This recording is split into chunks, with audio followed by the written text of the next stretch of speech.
Welcome to the Etsy Conversations podcast, featuring inspiring interviews with Etsy shop owners, hosted by Ijama Elazu. Hi, and welcome to this special episode of the Etsy Conversations podcast. I'm your host, Ijama, and in this episode, I'm going to be talking about what just recently went down with Etsy.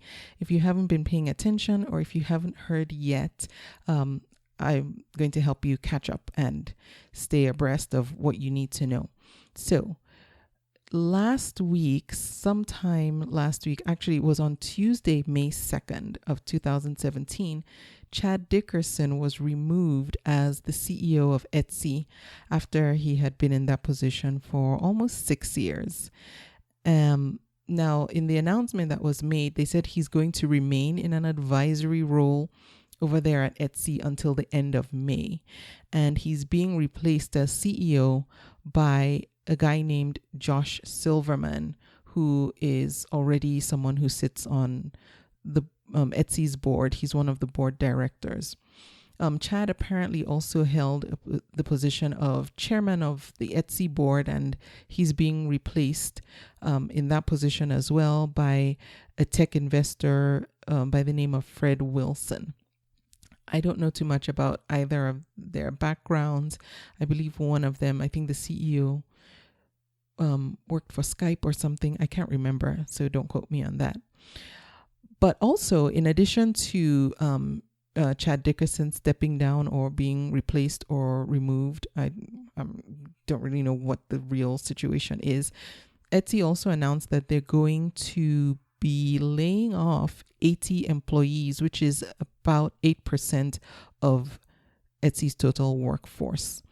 So now, I don't know this for a fact, but I was doing some research just to get more information and find out more so I can give a more informed report about this. And I read a couple of different websites. I read what the Wall Street Journal had to say, and then also Bloomberg. And Bloomberg says, and Wall Street Journal too quoted these guys. They're reporting that the hedge fund, it's a hedge fund called Black and White Capital LP. They own approximately 2% of Etsy, and they're urging Etsy to explore, and I quote, strategic alternatives, including a possible sale, end of quote. So this is just a suggestion from the hedge fund. I don't know if they're going to do it, but here are some other quotes from the proposals that this Black and White Capital hedge fund had for Etsy, as well as some of the criticisms they had about Etsy, what's going on there. So the first quote is, "The company's historical pattern of ill-advised spending has completely obfuscated the extremely attractive underlying marketplace business model," end of quote. And here's another quote. So I guess they think the model can work, but they're not really happy with some of the decisions Etsy might have made, I'm assuming. Here's another quote from Black and White Capital. "We are fully prepared to take any actions we believe are necessary to protect the best interests of all Etsy shareholders." And then one more quote, and Black and White wants Etsy to, well, this one isn't actually a quote. This is just a summarization of some of the proposals that they have for Etsy, and these include investing in research and development to fix its, and I quote, horrendous search functionality, end of quote. Not my words. That came from Black and White Capital.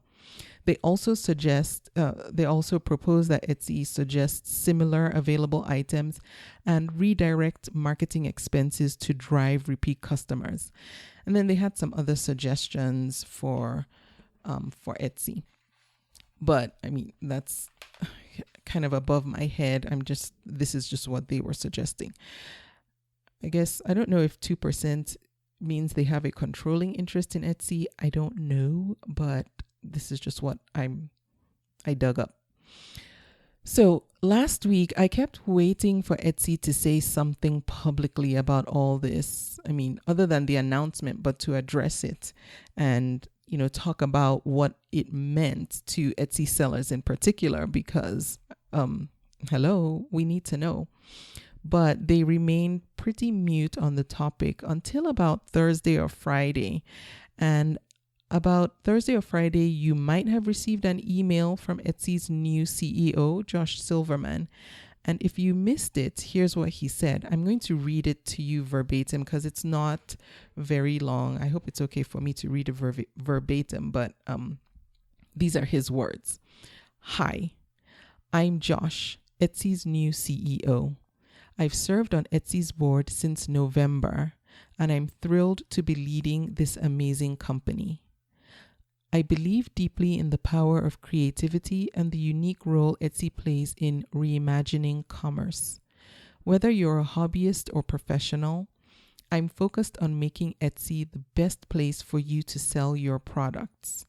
I'll build on Etsy's strong foundation with a singular focus on bringing more buyers to your shop. That's my top priority. The best way to do that is by creating great buyer experiences and deeply understanding your needs. My first step will be listening and learning. In that spirit, please join me for my first Q&A in the Etsy forums on Thursday, May 11th. Check the forums on Monday to find out how to participate.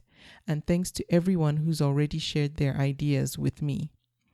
You're a critical part of Etsy's success, and I'm excited to work alongside you to make this the world's best platform for creative entrepreneurs. Thank you. Then it has his picture, Josh Silverman, CEO, Etsy. End of message.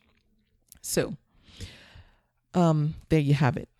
Now, I'm releasing this on Monday, so that will give you some time to plan ahead for Thursday, May 11th. This podcast episode is going live on Monday, May 8th.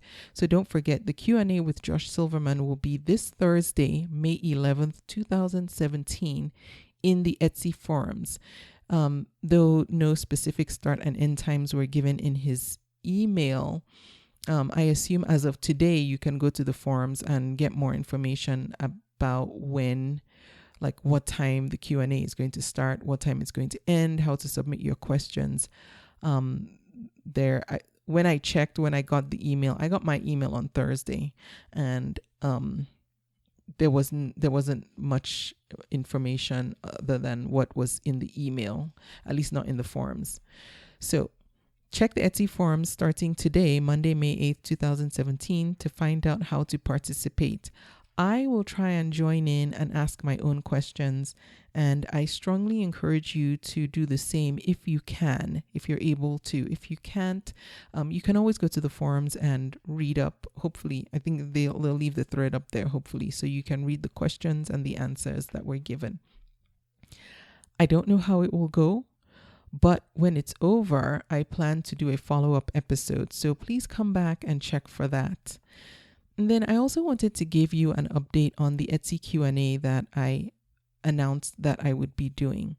So I reached out to a couple of the Etsy admins, and I was directed to submit my request for the interview with an Etsy admin through Etsy's media relations team. So I went ahead and did that, and I was like, whoa, I guess I didn't realize I was the media, but I suppose so.